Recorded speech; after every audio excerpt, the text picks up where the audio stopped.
Yeah. Meantime, President Biden arriving in Atlanta moments ago to push an effort by Democrats to overhaul elections ahead of midterms in November. Critics say it's an attempt to nationalize elections for political gain. Let's bring in Wisconsin Republican Congressman and ranking member on the Subcommittee on Elections, Bryan Steil. Congressman, it's always great to see you.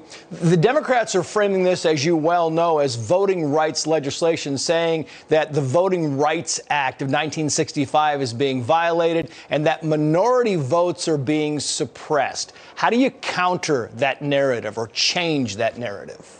Joe Biden is going to Georgia to continue to push the lie that Republicans are trying to restrict voting access. What Republicans are trying to do is instill integrity in our elections. President Biden should be going to New York City, where Democrats want to allow non-citizens without an ID to vote, while at the same time requiring a vaccine mandate and an ID to go to a restaurant. You can't make this stuff up. Biden and the Democrats want to nationalize our elections. They want to gut voter ID. They want ballots to be counted 7 days after the election.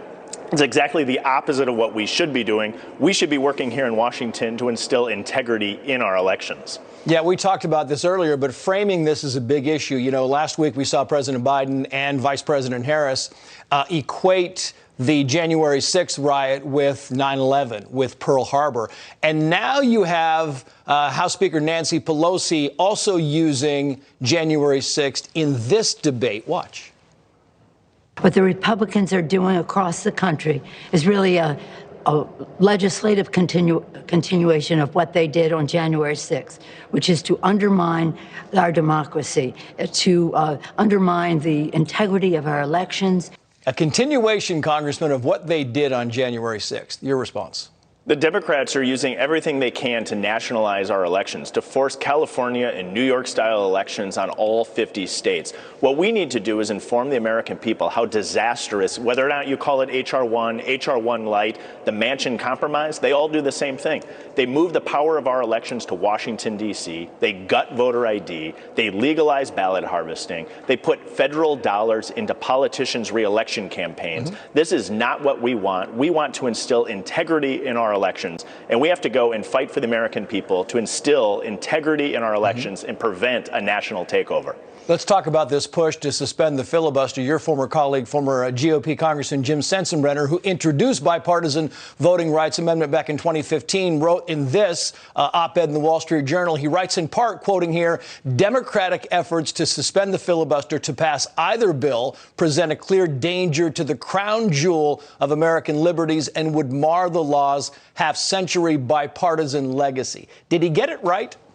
Jim Sensenbrenner is a great thought leader on this topic. He is spot on that we cannot allow partisan politics to overtake our elections. When the Senate put forward the filibuster to make sure that we had bipartisan and nonpartisan aspects, that's essential, that we do not allow the Democrats on a party line vote to dramatically alter our elections, to allow elections to be nationalized. We have to fight tooth and nail to prevent the Democrats from nationalizing elections and gutting key voter integrity provisions like voter ID. Still on voting, but on a slightly different subject. What do you make of the RNC suing the mayor of New York City, Eric Adams, for letting non-citizens, allowing non-citizens to vote, finally? Republicans have to use all the tools in the toolkit to make sure that we're maintaining integrity in our elections. We'll see how that lawsuit plays out, but we cannot go down a path where we're loosening our election laws. We need to be instilling integrity in our elections so Americans have confidence in the results. Well, Wisconsin Congressman Bryan Steil, thank you, sir. Thank you.